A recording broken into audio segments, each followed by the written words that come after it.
our commencement speakers this evening, chosen by the senior class. Ms. Sara Baker and Gwen Gorse have been chosen, and they will speak in tandem.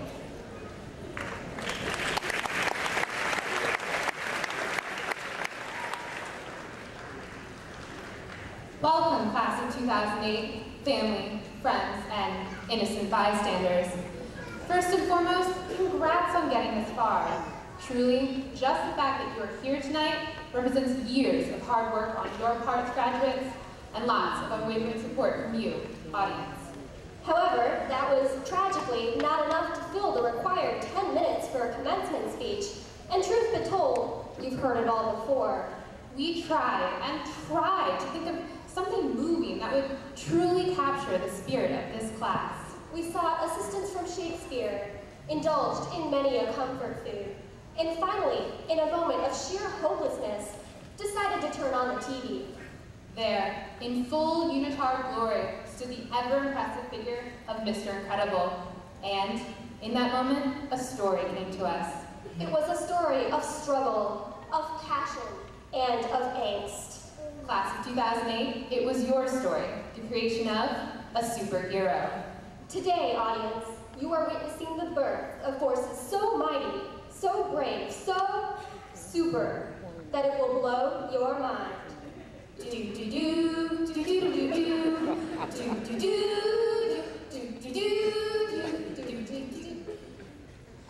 The problem with this epiphany came later, when Gwen and I attempted to define what a superhero really was.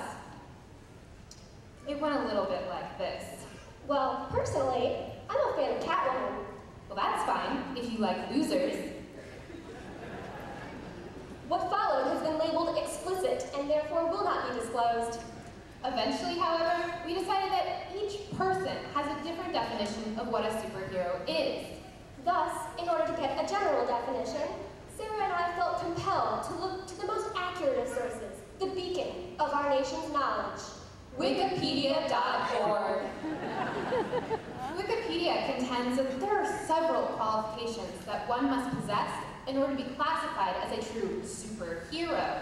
These include appropriate attire, the secret identity, the secret lair, superpowers, a difficult journey, an arch nemesis, and the sidekick.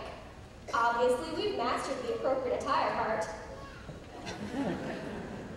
But fashion is already changing. Tomorrow, only the eccentric will wear these fabulous royal blue gowns. Just look at the trends of the past 4 years that we've endured. You have the Birkenstock, The polka dots, the aviators, the miniskirt, the popped collar, the unpopped collar, the Ugg boot. Ugg. All of these have been integral as we try to form our own identities. Likewise, past superheroes have struggled to express themselves with the appropriate unitard. Remember The Incredibles? The cape? It's not always such a good idea. Clothes are one of the things in high school that define your identity. In fact, it's a little ironic that tonight we're all wearing the same thing. This perhaps shows we're a little more alike than we care to admit. Yes, we've always tried to be different while being exactly the same. For these reasons, Wikipedia also notes the need for a secret identity, the person you pretend to be in order to fit in. One need look no further than Wendy Wang. Her desperate attempts to conceal her super smart self once prompted her to suggest the ultimate combination of writing utensil, a pen and a pencil once fused, called the pen-sul. But obviously, Wendy Wang is a brilliant individual. She is, after all, our valedictorian. Yes, we have many secret identities in high school meant to conceal our true personas. You have the fashionistas, the nerds, the band geeks, the players, and the so-called gangsters.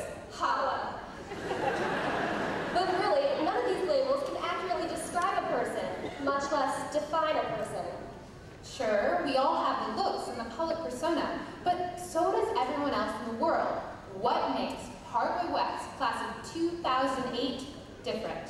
Here comes the cheese. Parkway West itself makes us different. Batman has the Batcave. Spider-Man has his dinky apartment. And we have the beautiful concrete jungle that is West High. That place has become more than just a building to us. Everyone has struggled there, and has left a bit of themselves there in the process. You know where you hang out. Perhaps you are the shadow of the Star Wars Hall, another lumpy cushion of the couches in the senior lounge, a whisper in the breezeway, or the tortured soul of the math hallway. No matter where you hung out, you couldn't, legally, escape Parkway West. However, Parkway West did have some redeeming qualities. It is, in fact, a well-concealed reservoir of superpower. It was a struggle for most of us to tap into that power, though. But, class of 2008, our struggle was not unprecedented. In fact, each superhero conquered obstacles in his or her own life before achieving greatness. Do you remember when Peter Parker got bitten by a radioactive spider? Did he go home and cry? No, he embraced this obstacle and used his infected wound for the good of mankind. Remember when Bruce Wayne's parents were shot by the financially challenged man outside of the theater?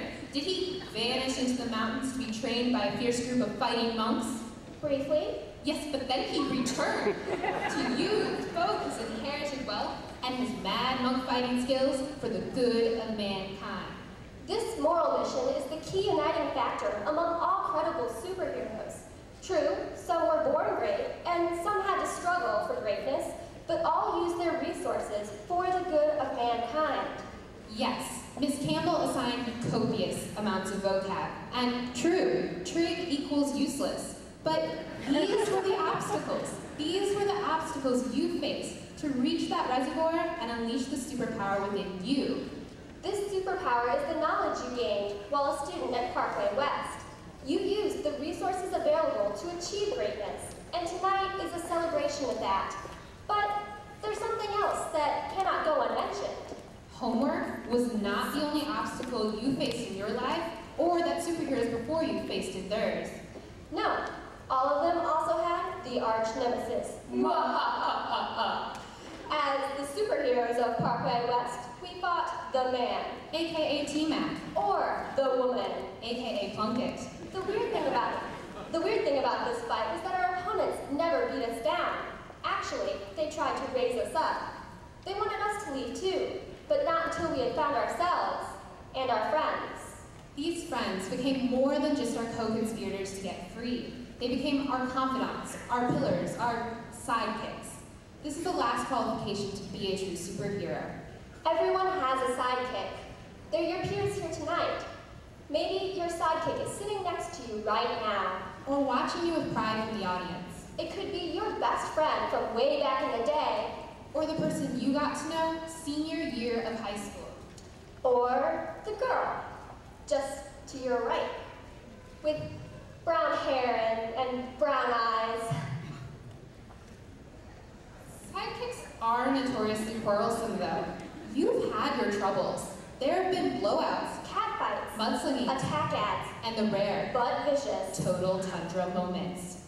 This is what happens when people are different enough to be interesting. The good news is, we've always had the commonality of West High. Sara? Yes, Gwen? I think this is best described by a kind of simile. I agree. Perhaps something like 3 brass springs? No, that's lame. Right. Let's pick a different simile. West is like a community, a place where people find each other. Everyone has each other, and really, that's what tonight's about. Batman has Robin. Superman has Jimmy. Gohan has Piccolo. The Lone Ranger has Tonto. Yes, Kimosabi. Ash has Pikachu. McCarthy has Jeff Chazen. And you, class of 2008, have everyone here tonight. But at this moment, I see that most of you are staring at us right now with these vacant expressions, thinking that we're lying. How can we possibly contend that our superhero partnerships will always be as solid as they are right now? And to be honest, some of them won't. But c'est la vie. You won't talk to everyone every day in this room anymore. And you won't be battling the old arch nemesis together. But, like all humans, both mortal and super, you will remember, and you will grow. To cite a great group of philosophers, as we go on, we remember all the times we had together. And as our lives change, come whatever,